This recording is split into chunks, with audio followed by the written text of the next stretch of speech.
Welcome to your channel, Journey Around the Planet.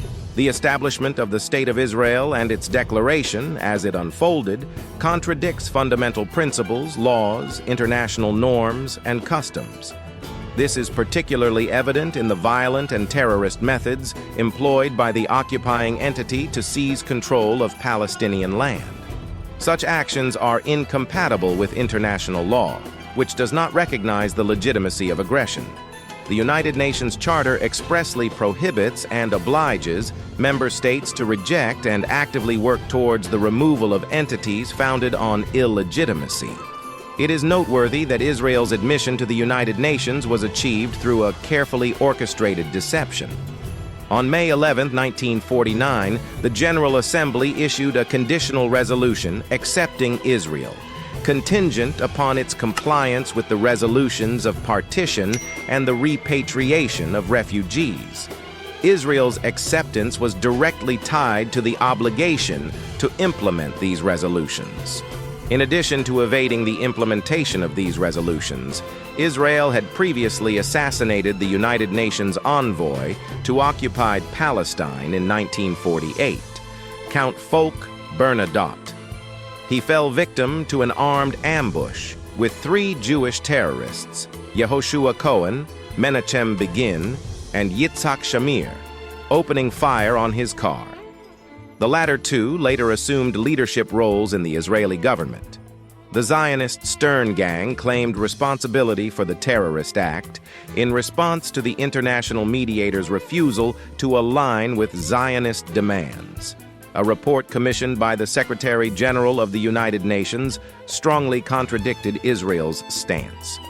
Furthermore, Israel resorted to intimidating a significant number of United Nations representatives who opposed its dictates. The global Zionist movement, which played a pivotal role in creating the State of Israel, attempted to impart a religious dimension to its occupation of Palestine. It claimed a historical right in Jerusalem and all of Palestine as the promised land, asserting that Jews are the chosen people of God. However, this religious narrative has been distorted to serve their settler project and mask their crimes. The following research will delve into the distorted history and fabricated religious myths propagated by the Zionist movement. In the first chapter, we will examine the alleged promise to a non-existent nation, questioning the historical connection of today's Jews to the Old Testament and the Holy Land.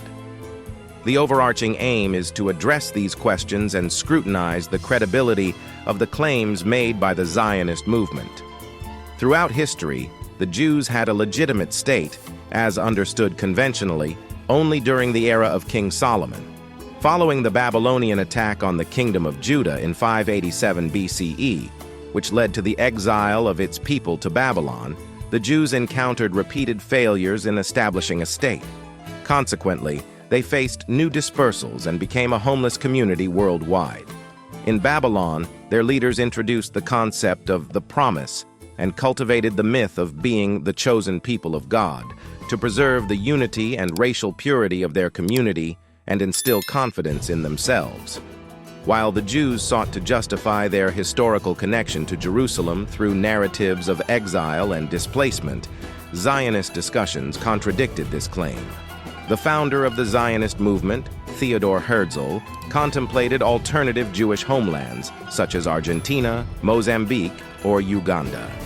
Herzl expressed the willingness to accept whatever territory the Jewish public opinion favored, emphasizing the attractiveness of Argentina due to its wealth and Palestine as the historic homeland that held a unique appeal. Herzl's statements revealed a willingness to modify Jerusalem to suit Jewish preferences, even suggesting the removal of non-sacred elements and destruction of historical artifacts. This contradicts the alleged special bond between global Jews and Palestine, as Zionist discussions considered alternative locations. Contrary to Zionist propaganda, historical evidence and Old Testament texts affirm that Jerusalem had an Arab Canaanite identity for 5,000 years.